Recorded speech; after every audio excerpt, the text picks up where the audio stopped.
Welcome back to the Maturity Project. I'm your host, Chad Everbro Shears, and I love getting my cavalry, back. As we all know, the cavalry ain't coming. We're it. So, uh, this channel is absolutely dedicated to growth through personal experiences as well as insights about other people's experiences because we are a community no matter which way we want to look at it. As ultimately, that truly is what we are. So, all right. Today's conversation is about mistakes, man. I have made a few. I believe George Jones talks about that. George Jones. Mistakes. I've made a few. Oh, no, that's Sinatra. That's my song to my father. Huh. Yeah, my way. Hmm. Occasionally I do karaoke. I'm not good, by the way. So if you ever see me, just be prepared for some serious psychological pain because I will definitely perform at such a level that you'll be like, I don't know if I ever want to hear that guy again, unless you are absolutely, you know, masochistic. So anyway, today's conversation is about my mistakes that I've made.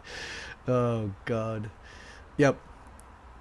So before I get into the mistakes I've made, let's talk about the thought of the day, because I'm wanting to really like put this in there because look, man, we have 24 hours a day, and we can have hell, it's a significant amount of thoughts per every minute. So, what do we do with them? Do we have thoughts that just come to our head and then fly by, and then just that's it? We don't do anything with it. We kind of let it just fade into the distance, or do we do something? So anyway, the thought of the day right now, because we are in a term that is presidential elections coming up here in the United States, and this 2024, and this really is a significant thing for our country right now because between the two candidates, they are incredibly contrastively different between each other, and I realized that so many people are waiting for the hero to show up. So much so that we have bands that have created songs that became like major hits because of it, because they have songs that are dedicated to like when the hero shows up, and it's the reality of it is that the hero showed up a long time ago. The hero showed up the day that you were born. You just haven't realized you're hero yet. But let's not get to the conclusion of this, the idea for the thought of the day, as much as let's go to some humble origins for the concepts of politics, especially the United States and its politics. If you go back far enough, our founding fathers actually put this together as a social duty.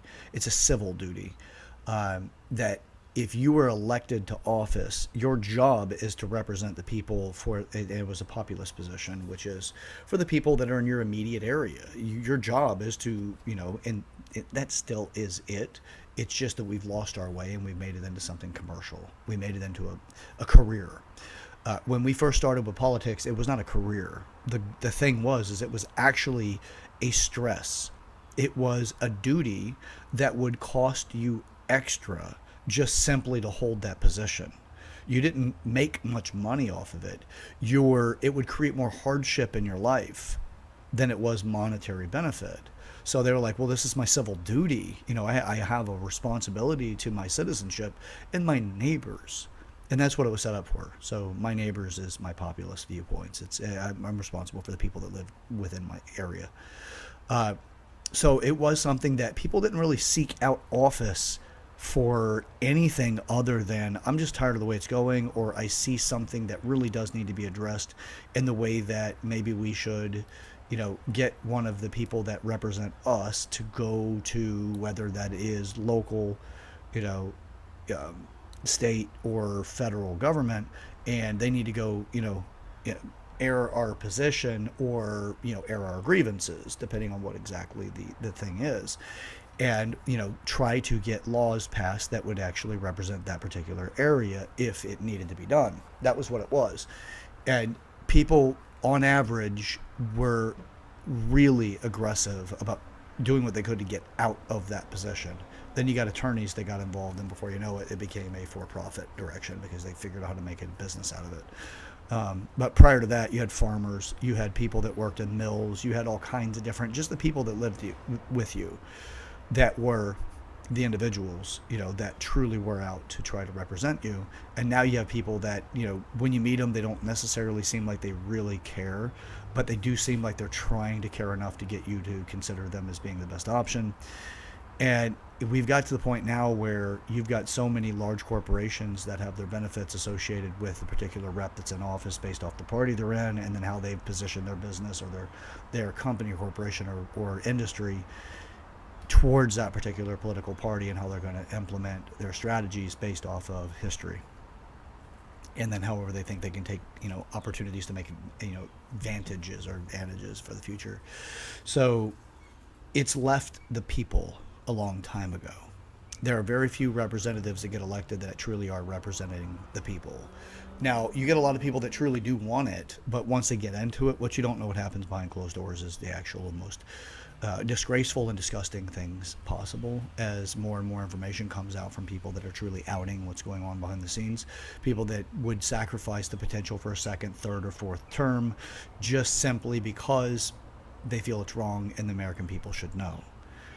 So, with that being said, I look to the fruit of the person's actions or the labor that they have put out there and let that tell me the truth. If it seems like it represents me or the people that are associated with me, then I can look at it and say, you know what, maybe this person actually does seem to have some sort of legitimacy to their statements, or they seem like they're trying to con me. I am one that if I feel you've lied to me before, I understand that I can allocate my resources in such a way to not invest in such a way that I expect honesty in return for my investment and my resources. You might be the lesser of two evils, whatever the hell that we degrade that viewpoint from integrity to. But the truth is that that's what it creates. So we have so many people now that believe that the next elected politician will be the person that saves us. The Maturity Project actually is telling you stop doing that. Stop it. You are who's going to save you. No one's coming. There's no cape to put on. It's very unlikely whoever it is that gets into office will truly live up to what you put them in office for. The best bet you have is to get elected yourself. And then you can be part of the problem, you can be part of the solution. The likelihood and the odds are you're going to be part of the problem. Just simply because. Now, if you watch all these people that have one term, well, they probably didn't play the game, but they didn't know how to actually get their message out enough to get the people to understand it, so they're a one-term politician. They have rigged it in such a way that you want 2 terms minimum, which means you will compromise your morals most likely in order to be elected, unless you truly do have the populist's pulse and you have the ability in a war chest, if you will, in order to combat the negative that's going to come at you, because the establishment will do everything it can to take you down. So if you're sitting here wondering what the hell I am politically, I'll tell you immediately I am an independent. I have a non-party affiliation. I don't care about which party as much as it is. If you say you're going to do something, I care about what you actually did and then your rationale about why you didn't. Because the majority of people say they're going to do something and don't do it. Now I need to understand why you didn't do it. Teach me exactly what the hell is going on, because a well-informed populace is a well-armed populace. You don't necessarily need arms in order to be armed. You just need to be informed. I also am a Second Amendment advocate. We do have the right to bear arms and all of that. So if you have a problem with it, put it in the comments section. Or fuck off. Because I'm not going to change who I am when it comes to what I stand for. And I stand for you, because I love you. I have my reasons to be where I am. And I don't care how far you are in your own ideology. I'm open to talking to you. But if you're going to say, you know what, nothing but hate towards me or wish ill upon me, then you're going to find yourself with a position that is, well then, you need time out. You probably need to go to the little kids' room and sit and figure out exactly why you can't join the adults at the adult table. So, now, with that being said, the thought of the day truly is, if you think a politician's coming to save you, you have likely misled yourself. You need to save you. The maturity project's all about developing yourself. I am not a perfect man. Well, actually, you know what? At times I will tell you I am a perfect person, but the reason why I say that I am a perfect person is because I am the summation of all the decisions I've ever made. The reality of life is that makes it perfect because the decisions always have a conclusion. Perfection is the idea that you're something that you're not in most instances, which is typically used to manipulate you to do something. It's common for marketing. Perfection is something that you're not in order, but if you buy this cologne, you buy these clothes, you eat this food, you take this dieting advice, whatever it is, they're figuring out exactly how to position the product or service in such a way that you're willing to buy into it, because that's exactly how the concepts of perfection and marketing works. You're not it yet, but by God, if you buy this thing, you will become it. So, I am perfect for the summation of all the decisions I've ever made, but I am not what you would consider perfect as an actual human being. If you're measuring that human being based off of, some avatar like, Jesus Christ or somebody like that, I am 100% willing to own who I am. I have made the suboptimal choices far too often in life. I have spent a lot of time in the immediate need. That doesn't mean that I'm still in that place. In some areas, yes. In some areas, no. Because there's 8 areas of maturity. I'm aware of those areas, and I'll take ownership over every single one of those areas when they become part of my consciousness. So with that, what exactly is it that you want to accomplish? Well, hell, I've got a lot of the things that I want to accomplish, and I've been putting it out there my entire life. I am a little bit different than my 5 brothers, 3 of which are still alive, 2 of which have passed, unfortunately, they're deceased. I am not them, but yet I still share a lot of values and, genetics, obviously. But we're all unique in our own place. We also have our own unique attachments, right? There is the desire to be the fastest runner. Well, at some point in time, you probably want to be the fastest runner. And then you may have realized that you're not quite the fastest runner. And then you got to a point where you accepted it. And then you went to something else. Something that probably had a secondary position or a tertiary or a third. And you said to yourself, you know what, if I can't be the fastest, I'll be the strongest, or I'll be the most agile, or whatever. I can do the coolest tricks, which would be agility, or, depending on exactly what aspect of the trick, it could be dexterity as well. But there's just a lot of things that you can shift off to. We've made mistakes. We make mistakes daily. We set off in the beginning of the day to accomplish something specific, and you can start off and say, you know what, I'm going to accomplish being at work with an extra 15 minutes prior to actually my clock-in time, if it's that you work for somebody. Or hell, even if you work for yourself, you can still set that same goal. Like, you know what, I want to be there 15 minutes early. Well, if you make it less than 15 minutes early, there was a mistake. You have failed. It's not a beat yourself to death because you failed. You just didn't quite hit the mark. Well, I believe it's Greek. The definition in Greek for sin is missing the mark. I think that's it. I'll look back into that. But what you're witnessing is the opportunity and the position for growth. I'm dedicated to it. I've made so many mistakes along the way, but I own them.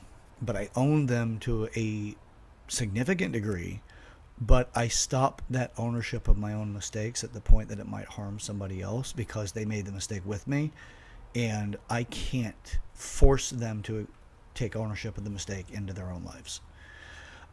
Mistakes that I've made along the way, and to better frame these things, I'll give you the 8 different areas of maturity and how I've made mistakes along the way in each one of those areas as just a little bit of just an intro value, not necessarily too much depth, but if you have more curiosity, I'm an open book. I don't really care that much. I will tell you if I feel that it's a little violating to somebody else's privacy, whether that is my son, my son's mother, or one of the people that may be involved in something that I may have had gone through as being qualified as a mistake. I will also say this.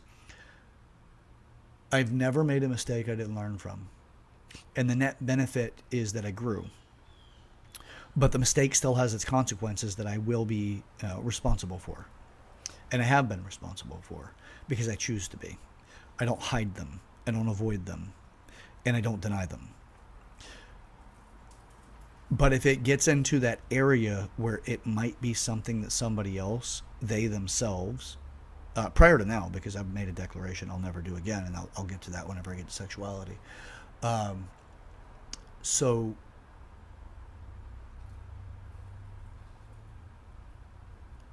I won't violate their position because it's their opportunity and responsibility. I'm not going to force them into growing if it has to do with another person in the particular area that I've made a mistake in that would have consequences that go into their lives that's beyond their desire to be responsible for at this point in time.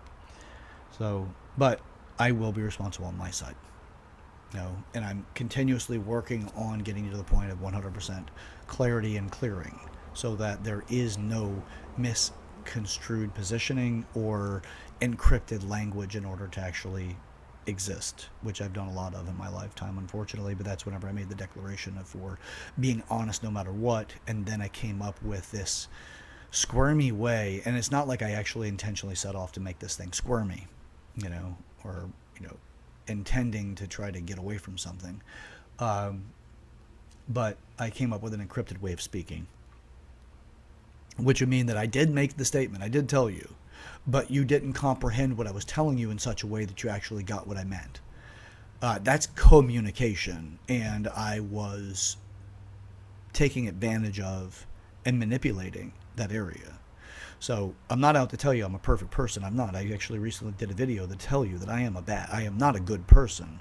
At least I have not been a good person in my life. But that isn't that I set out with ill intent. It's not that I set out to make other people's lives worse. I made things seem that they could be conceived as a good thing. Because I was too cowardly to truly take on truth about what is good and what is not from a very strong and hard moral line. So I'm not coming from the position that I am a perfect person in the way that people would say perfect person based off of being good all the time. I'm not good all the time. There are times whenever I choose not to be good, or at least have chosen not to be good or virtuous. Excuse me. Virtuous is better because I've made concessions to encrypt language. I've made concessions to come up with a different way of dealing with a moral position, such as an affair, things like that, which, again, I'll talk about that when I get to sexuality. But, yeah, that's going to be a fun one. Anyway, so I've made plenty of mistakes along the way. So I'll get into the 8 different areas that I've actually gone through. Again, those 8 areas are 1, physical, 2, community, 3, intelligence or cognitive, 4, emotion, 5, finance, 6, 6, business, 7, sexuality, and 8, spirituality or purpose. I've made mistakes in every one of those areas. But then again, it's this really weird thing that we do where we want to try to play life perfect. We seem to we want to make everything that we do in life the perfect version of what we could do. And then we want to chastise ourselves for actually not making, perfection and the possibility of looking bad because we did not get to achieve the goal that we had set out for. We have some really interesting quirks about ourselves. And I find that it is more beneficial to face it and to say, yeah, I messed up. I messed up here. And I'm going to be honest about how bad I was at it or what I actually did and why I did it. So everything's a practice. Again, I'm not 100% either. Excuse me, I don't know what it is about this. I don't yawn until I do these videos. But then again, maybe I'm just not breathing enough. I'm talking too much. Who knows? All right, so the 8 different areas. Physical. The mistakes that I've made with the physical body is just as a general introduction. The simplicity of it is this. I have spent time doing things that are more for the aesthetic and less than the function. I've gone through bodybuilding in my 20s, and it created a fairly decent physique in the exercise concepts. But in that, I'd also sacrificed a piece of my health that also it became a digestive condition that is chronic. I am consistently trying to figure out how to make it not chronic, but so far, not as fortunate. 44, and I was diagnosed at 27. So I'm coming up on 20 years. It will likely be the thing that takes my life, or at least causes multiple complications to the point it cost me my life. I hope that that's not the case. I do spend a daily basis of trying to understand and being open to more information that could potentially save me from that. But that's there. All right. But physical, I've made mistakes. I have, in my 20s, very common, stayed up too late, slept too little, and still went to work. Um, I did not eat well. I ate for convenience, not for health, because you need to have an understanding exactly why you're eating food instead of just eating because your stomach says get food or I will continue to punish you with this unbearing pain, or ridiculous pain or discomfort. So physical, there are quite a few things there. But with physical also has to do with your health and how responsible are you with your health. I've made some mistakes in that category, and actually you can say quite a few of them. But that's the whole thing about this is, hey, we're going to grow from the mistakes. We grow through what we go through. So keep that in mind as we move through this. All right, community. I can tell you this. The marked times in my life when community really made a difference. Well, one of those timelines that really molded a bit of more who I am as an adult was that in my community, I was the peacekeeper. I was the guy that the girls wanted to be friends with and the guys wanted to be friends with. The girls wanted to be friends with me because I actually heard them out. I treated them like they were special, especially in high school, middle school, high school, predominantly in high school though. I was the guy that, the girls really liked. I was nice to them all. I buy them lunch, I do all kinds of stuff, but I was really a sweet guy. And I did have a genuine desire to connect. And then I had all the guys that were popular that wanted to be friends with me because I was friends with a ridiculous amount of girls. I was friends with a lot of people, but where their interests were was the girls that I was friends with. That put me in a position that I was not the guy that was selected to be the one the girls would want to date. But I was the guy they wanted to call whenever they were going through some hardships, some pain, some frustration, whatever. And they'd vent to me what their problems were or, ask for advice or whatever it is. And it happened to be that the guy also seemed to be my friend. It's kind of a business thing, but I didn't capitalize on it because I didn't want to manipulate people so that I got what I wanted. Because it could have been different. I could have absolutely turned that into something that became the thing that I wanted by manipulating everybody, but that's not who I am as a person. So I did not take that route, but I do know people that did. Not just in high school, but also just in general. They still do it in life. Or they do it in life. I don't know them from high school, depending on who they are. All right. So community. I started and stopped also certain things. I'd get involved with something. I'd offer my resources and then, only do it half-heartedly. It's because I wanted something else from it versus the actual outcome that the people were talking about that I was enrolled with. There's a great degree of responsibility for that because what I would do is actually deflate people, but not realize it. And that's not like I at that time realized that this is all looking back going, damn, Chad, you really didn't know what you were doing at that time. And that's pretty challenging. You really let those people down, or you really caused an interruption in their process, especially the more they relied on me for something and I didn't live up to that. So, but in the community sense, that was actually a part of my problems as mistakes as well. I'm not giving you an exhaustive or an exclusive list that this is all the mistakes I've ever made. It's just to get an idea of the mistakes that have been made. Now, I have learned from everything. No mistake I've ever experienced has been something I didn't learn from.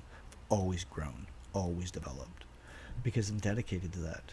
I owe it to myself, and I owe it to the future of what I'm out to create, and I owe it to my son, I owe it to everybody.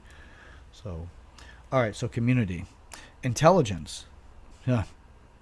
Starting and stopping subjects, man, there is something about it. Whenever you get to that point, you don't see the utility in what you're studying at that moment. It has you feel disconnected and possibly disenchanted, demotivated. There's a lot of things that just pull you away from wanting to continue to participate, whenever it comes to developing yourself psychologically. Now, that's stopping subjects, and I still have some of those challenges occasionally. They're not as prominent as they used to be. But I will say this as far as a credibility value is that I really don't spend much time doing more than learning. I don't spend a whole lot of time listening to music unless it's involving like playing with my son, or if it involves, maybe the rare occasion when I'm out doing something and there's other people involved that has music that's going on. But for the most part, I spend a lot of time listening to something that will help inform me, educate me, have me going through different corridors of thinking, reinforcing some thinking patterns and introducing new ones. That is one of the better things you can possibly do for yourself, is to continuously learn how to think, and to learn how to think in multiple different subjects so you don't become inept. It doesn't mean you need to be an expert in any subject. It just means that you're curious enough to really understand some things. That is a strength of mine, is curiosity. That is definitely a strong strength of mine. It's one of my greatest traits. Curiosity lends itself significantly to, it also lends itself significantly to charm, being charming. Because the more curious you are about another person, the easier it is to charm them. Not for manipulation or manipulative purposes. I'm not advising or directing somebody that way, but just in general, people care when you're interested in them, and you're more important to them when they know that you're more important to them. That you're more important to them because you're showing that they're important to you. Intelligent, or I'm sorry, in emotion. I've made a lot of mistakes along the way with emotion. I have, pain and heartache. Emotions. Some of the greatest mistakes we can possibly make, emotions avoidance. Just avoid the thing that's causing you the emotional grievance or the grief. Be careful with that is what I would suggest, because I have dealt with a lot of that. It actually, cultivated a lot of the relationships that I've been in. I have certainly developed a lot of skills and values or traits in relationships that are appealing. And it's not a brag or anything. It's just, that's an area of focus that I've gone through. And I'll get to that more in sexuality when I get to that. But on the emotional side, that's also part of it, and they're connected. Those two categories for this particular development of mine. But avoiding the pain from a heartache, that's one of my greatest mistakes, is to avoid those things. My first instance of true pain in a relationship with somebody that I really liked, I was around 8 years old, and I remember witnessing something and this woman was, I don't know, somewhere in her 30s, late 30s. She worked at our house. She was, my oldest brother had cerebral palsy, so he was bedridden, and she was one of the nurses, and I had this massive crush on her.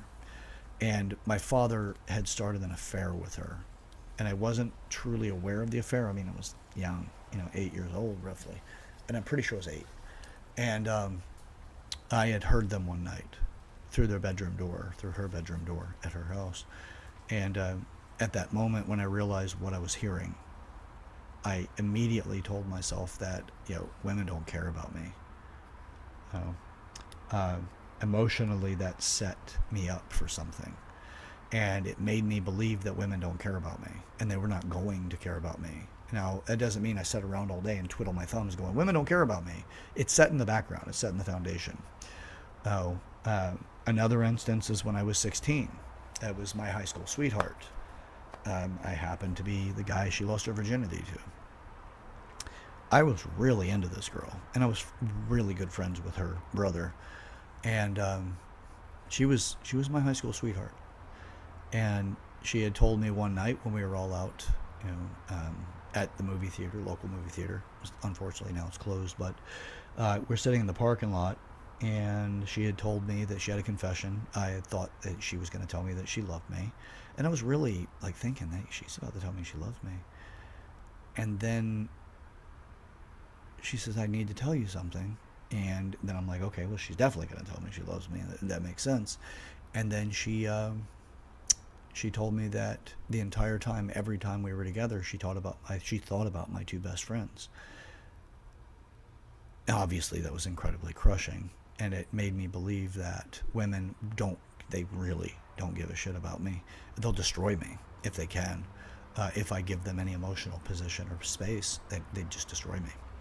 So that's a tough one to deal with, because you're going to bring that into your adult life at 16 years old. And I broke down. I started crying. I'm like, there's no way. Like, I'm sitting here thinking, and it's like, what a U-turn, right? I'm like, she's going to tell me she loves me, and I am so ready to tell her I love her, because it's right on the tip of my, it's on the tip of my tongue. It's on my lips. I'm ready to say it because I'm feeling it. I love this girl.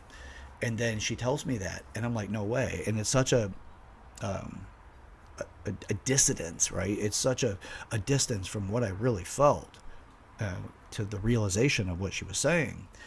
And I looked away and started crying, and I mean like ugly crying. Like I was leaking out of every hole in my face, and my head.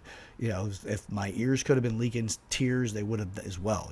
Nose, mouth, and like drooling, all that, right? It's ugly crying. And she pulls my chin up and says that, she's, I'm like, what are you doing? And I'm like, I kept pulling my chin away, and she'd forcefully try to pull it back up. And I just kept doing this. And eventually, after the third or fourth time, I'm like, why do you keep doing this? And she goes, I just want to see you cry. So 16 years old, and I'm told by the girl that I think is, my high school sweetheart at the time. I thought my love of my life, right? Because it's 16, I've had how many years to practice the idea of love. But it absolutely just destroyed me. And I kept like moving my chin away, and she pulled my chin back several times after that, because I understand on her side, she came from an incredibly strict family, very, very religious, ridiculously strict. And I mean, to the point, like, you open up a cabinet door, and on the other side of it was like instructions. Don't forget X, Y, and Z. And if you did, you'd be punished, right? And like, I'm like, punishment could have been like losing a right or whatever, having to spend time in your room without anything. This predates, internet of any type. Might have lost your phone privileges, something like that, So she wanted to feel the fact that she actually had autonomy, and her autonomy came by way of what I was going through and how she had control over how I felt. It could be one of the antisocial personality disorder trait values, but it doesn't mean that she's actually in that. It's just a trait value. So it doesn't mean she's diagnosable in that, and I don't diagnose anyway. That's not what I do, and I'm just very, very, very curious. I want to create more insight for people so that they can make up their own minds about what they're going through and actually have more of a voice of reason for what they're going through than to say, determinatively, this is what I'm going through, is everybody goes through shit in their life. And then as I got into my early 20s, I met a young lady, 20 years old, and then we dated for 3.5 years. And after the first year, it was like a honeymoon for the first year. It was fantastic. And I moved in with her. And she became so incredibly controlling in my life that I had to lie to her just to see my family. I had to call her to just ask her if it was okay to do, like overtime at work or something, because I worked nights and, at the power plant at the time. And this is not a knock on her either. We all do what we do when we're there because this is what we do. This is how we understand to do life. It's not to publicly shame anybody or anything like that. So with that, I learned, after the 16-year-old version is women will destroy me, and after the 8-year-old version is women don't give a damn about me and don't care about me. On the 20 to 23, it's actually, I say 21 is whenever I realized that, hey, women will control me. And then I spent 2 years figuring out how to get out of that relationship, which is sad to admit, but at the same time, what else do you know? I just left my parents, and got with that relationship pretty much. So anyway, so I came up with these 3 different versions of what fills in the narrative for me about women and my relationships with them. Very heterosexual, I do get hit on a lot by both sexes. I'm not out to tell people that, don't hit on me. Nothing like that. I just want to offer pieces of humanity in this video so you can understand, hey, this is what people go through. This guy has gone through some stuff. And I just want to share those things so I can try to create, something that gives you inspiration to see things differently so you're not painted into a corner. Give you understandings and insights that could potentially develop you into something else. Later on, as I get more people involved in this, the maturity project, I will get people that are higher level that can help with the academic versions of this particular education. Right now it's the insightful and the foundation part of it. The later on would be the more developmental and the constructive side of it, which they're getting involved. It's just a matter of when and then what we have prepared already. So I have a couple people already involved. So with that, these are the mistakes that I had that had happened to me, and the determination that I had actually made going into relationships. So emotions and pain from heartache, all of that is against that background. So I'm not faulting any woman I've ever dated for those reasons. But it does give a lot of value about why the majority of my relationships have been affairs, have been involved with women that are involved either in a marriage or a very serious relationship. And again, as I've said many times before, I am not proud of this. This is not a brag. This is what the immature version of me did. I am not going to, and as I mentioned earlier, I was going to say, what I made a declaration for. I had made the declaration. I will not be involved in another affair. No new affairs whatsoever. I'm not getting into those ever again as this thing continues to build itself and all of that.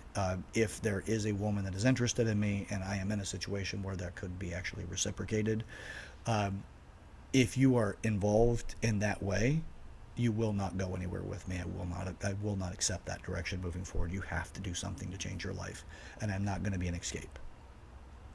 I've gone through enough escapes in my life. One side is where the woman wants to get away and escape.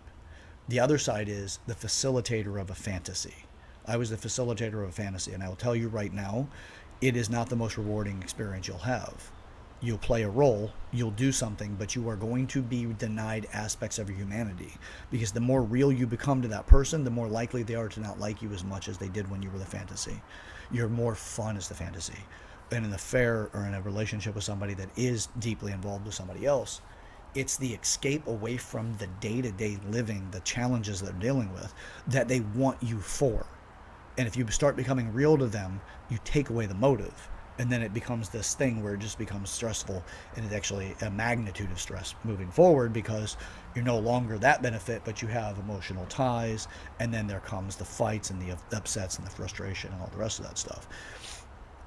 It's a process to grow through.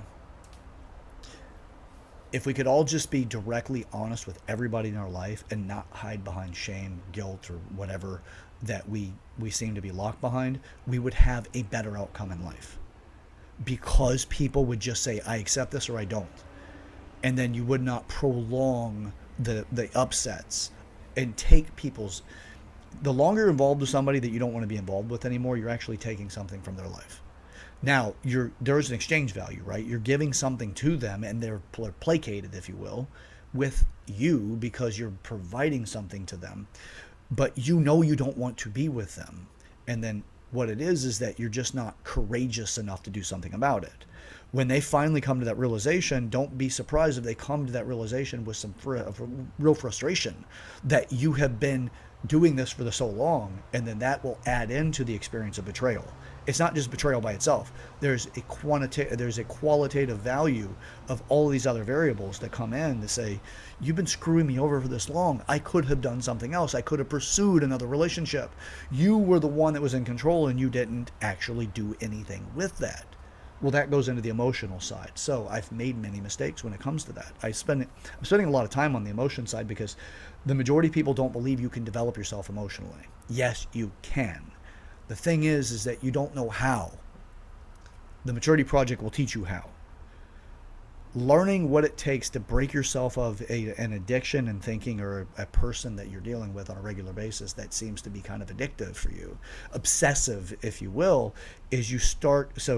let's say you're associated with brushing your teeth and you're talking on the phone, texting, or they're in person, And then that's common enough, or you have enough emotional influence in that moment, that makes it easier to think about when you go to brush your teeth. Well, that makes it harder to leave that person or to separate yourself, and you got some hardships to go through because that person gets you when you brush your teeth. You go to take a shower, perhaps you had some times in the shower, maybe you were sending photos to each other or texting and laughing, having a good time, or having a shower with a person or some intimate values or something, and then it haunts you there. It's the relationships haunting you because it has facilitated so many vectors of your life, so many sections of your life, that you are constantly dealing with that particular person.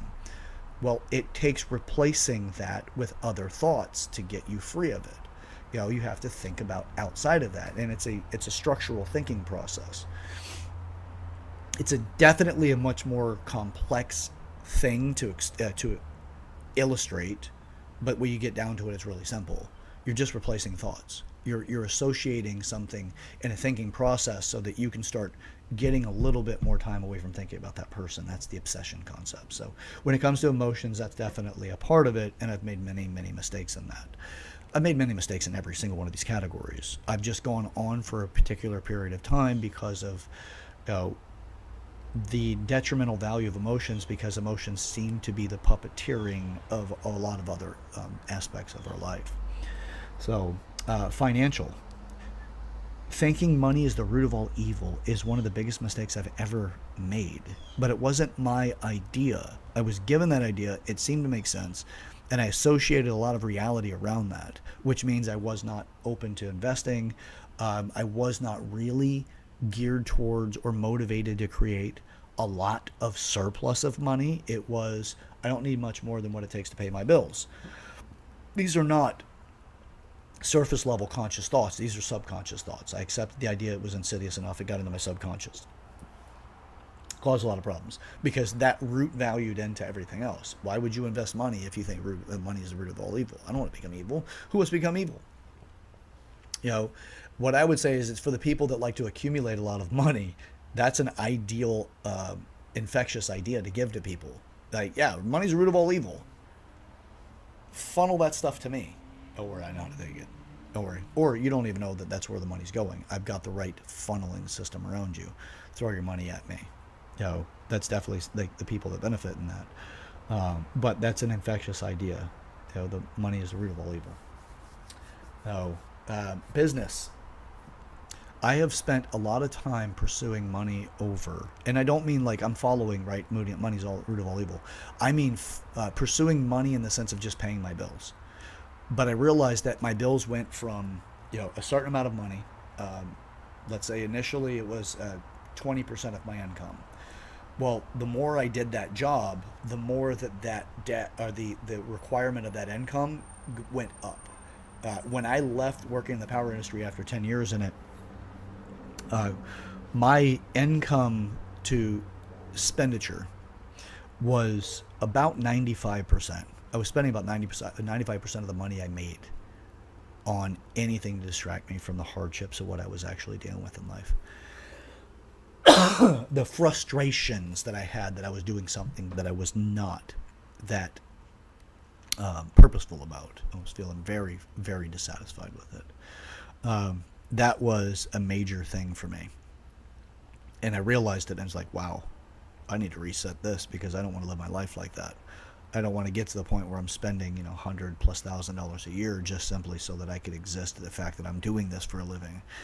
Because I'm not going to, qualify the total of my life by the fact on my deathbed I say, hey, at least I paid all of my bills. I want to speak about a lot of more experiences than that and the fulfillment of life. So I decided that wasn't going to work for me. But anyway, on the business side, that was one of the many mistakes that I've made.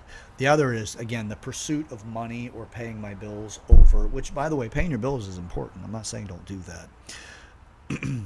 But my bills grew the more I got comfortable with doing what I was doing, and I got good at it, in the point where I made more money, made raises, promotions, things like that. And I never really ended up with a significant amount of money on the backside, to try to validate for that. Now, that obviously goes back to the financial investment concepts, which money's the root of all evil. Why the hell would you try to save money and invest? So just buy a bunch of stuff to just kind of numb out what you're going through in life. Uh, Sexuality, I'm going to say this, as this is not arrogant, it's not cocky, it's nothing like that. I'm not trying to come from there. I'm overdeveloped in sexuality. I have spent God, it has been one of the greatest motivating factors in my entire adult life. But I don't mean just sexuality as sex. I mean sexuality is validation. Sexuality is being found to be appealing or desirable to be around, to have me involved in somebody's life, even if it wasn't of the intimate connection. It just had way too much development and attention for me, to the point now of all of these categories. I would say sexuality is definitely of the upper tier for my growth and development, and I have caught myself a lot in the last several years thinking, and even making the direct outward declaration. I really wish that I could reassign the development that I have in sexuality into other categories. To have found those other categories to be so important that I would relentlessly pursue them, the same as I relentlessly pursued relationships in such a way that validated me sexually. And again, I'm not saying I used anybody, because I didn't use anybody in the traditional sense of using anyone. It's just where your attention goes, your effort flows, and there's problem solving. There's a lot of stuff that goes into it. Doesn't mean that it does not benefit me at this point in the process of thinking, the mechanics of thinking. But the true outcome to it all is that I'm overdeveloped in sexuality. So, um, there's not a single sexual partner I've had in a long time that is in any way disappointed with me. Um, and again, it's not trying to create a humble brag either. It's just to illustrate that you can easily take a category and make it something that is overdone, and is, you can see where the attention values that that category gave you um, denied you growth in other areas, because you can only think about so much at one time anyway. You can really only think about one thought at a time with any kind of clarity. And the more you think about stuff like sexuality, the less you think about things like business, or the less you think about things like your physical well-being, or finances, or purpose, or whatever, unless those things are directly associated with your sexuality. So, yeah, sexuality, just, that's one of my strongest areas of maturity. And then spirituality or purpose. It's another area. I have a huge debt to myself about spirituality. It's purpose. It's a purpose debt. It really showed up for me whenever I made the declaration of atheism. People call it a God hole whenever it seems like you just pursue something relentlessly, but you can't seem to fill it. Um, when I gave up religion and thought, every individual could possibly be mature enough to handle and develop everything in life in such a way that we could really coexist in a utopia, I it was foolish, because what was missing is this. It's the maturity project what's missing. If you overemphasize any particular area, this is the problem. It creates hardship in other areas. And then what do you see with hardship is you see infidelity, you see cheating, you see corruption, you see betrayal, you see lies, you see, the ugly of humanity is what happens whenever you don't have maturity. And that's why I'm so dedicated to this. So the mistakes, yeah, I've made a few. That's putting it lightly. Oh, so whenever I made the episode about me not being a good man, I'm not. But I'm not a bad man either. It's just what your perspectives are and where you were in that, or where you are in that. I never intend to hurt anyone. Now, I will say that I will give a caveat to that. I do intend to hurt people in the way that if they tell me they have a specific goal and they're in their own way, and the only method that I can realize, recognize, or rationalize as being the ideal method is to create enough pain as a stimulus to cause them to see things differently, then yes, I am more than okay with hurting somebody in that way. But that is with their consent. And their consent comes by way of, would you like for me to be a partner in this growth process? With that does mean that things will get a little rough at times, and you will have to have a version of yourself that you are not necessarily prepared to deal with, and I am willing to be that person. Are you okay with me being that person?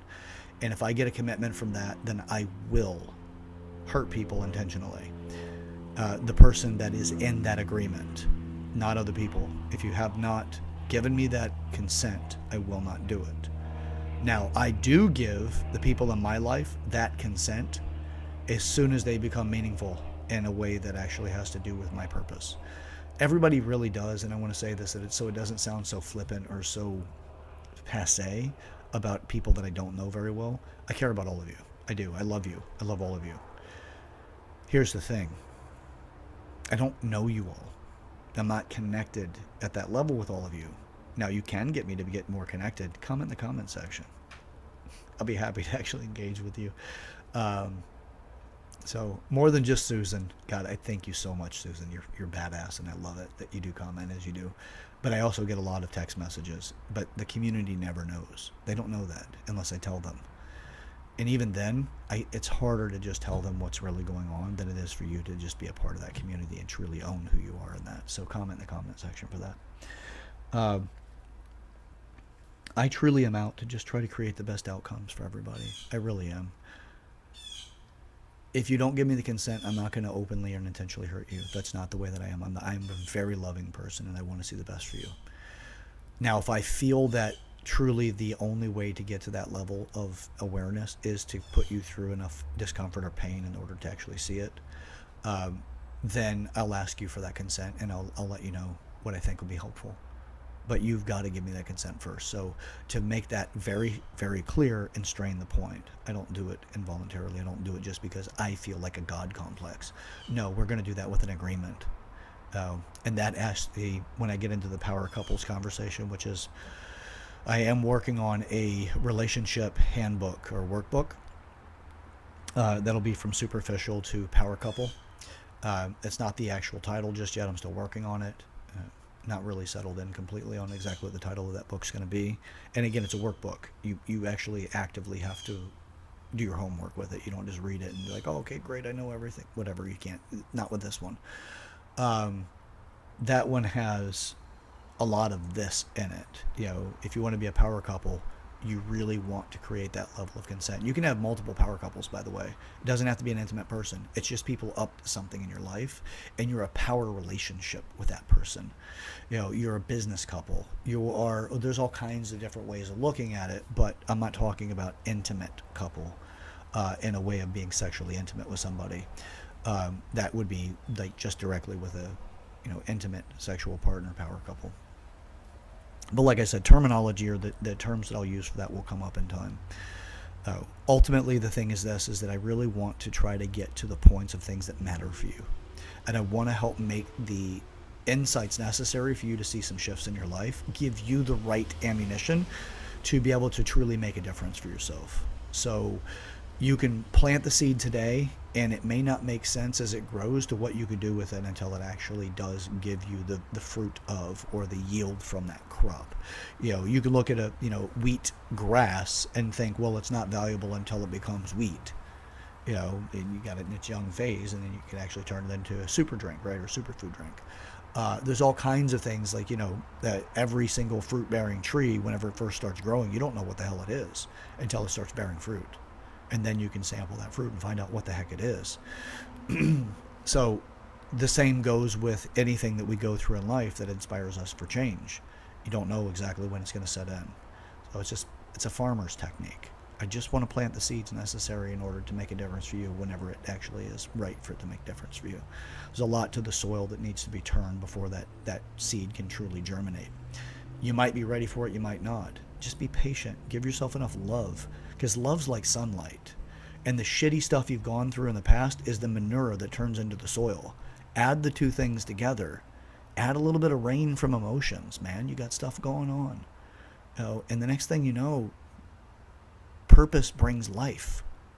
And you start to actually blossom into something. You get the fruits of your labor. It shows up. So, all right. Well, that's what I have for today. I've made some mistakes. And I'll make more. But I'll own them. So for the people that watch this, you know, comment in the comment section. Tell me what you're getting out of it. Subscribe to the channel if you haven't already. I really, again, I'm out to just try to make a difference, and I will bring people on to just have conversations, topics, discussions. You're seeing me in the process of growth, right? I'm putting a lot of effort into making this my dedicated direction in life, so that I'm not back to that business mistakes that I've made before, where I just pursued paying my bills and that's it, and increasing my bills because I'm dissatisfied in life. No, this is it, man. This is my purpose. This is my life's work, is to do this, and I want something better for everybody. I really do. But better has to be your decision. You need to be aware of it, and you need to take action on it. I'm not going to do it for you. I can't do it for you. I won't enable you either. That will not be what happens to this. So share this video with a person in your life you want to have a meaningful conversation with. You want to start something and make something big meaningful. Share this video with them. If you have ideas, start sharing them. The marketplace of ideas is a beautiful place to air those grievances, or to put it out there and see what what people think, and be okay with exploring it. Sometimes that idea is going to get beat up. Doesn't mean abandon it. Just keep feeling it out and keep going, man. Look, life's going to happen. We have a lot that we can do. You truly are the person that sets your own destination. I don't care where you're coming from. Plenty of people have that. They started off in a real shitty spot, and they become incredibly and wildly successful. Plenty of people are the ones that I come from poverty and now I'm rich. Plenty of people are the ones that I've never really had a voice, and now I actually influence thousands and thousands or hundreds of millions of people, right? Tony Robbins is a man that came from not having a voice. Anthony Robbins goes by Tony Robbins. Motivational speaker, educational guy, developmental education. Beautiful human being, beautiful soul. He started off with no voice either. You're in the same place. You're not special, and you are special. So, all right. Until next time, I'm your host, Chad Everett Brochures. This is the Maturity Project. The path to hell is paved with good intentions. My goal with this channel is that, and this education, is that you are not creating a path to hell with your intentions. But that does mean that we have to illuminate some of those shadows, and this can be done through the Maturity Project. So, all right, join me with that. Subscribe to the channel if you haven't already. If you want to be part of the cavalry, baby, let's subscribe, and let's hear from you. Let's hear that you're mounting up, man. That you're one of those people that's going to ride the horses into victory. All right, till next time. Let's get after it. Let's get up to something. Let's get up to it together. We'll see you in the next one. Remember, we grow through what we go through with this channel, right? All right, guys. We'll see you.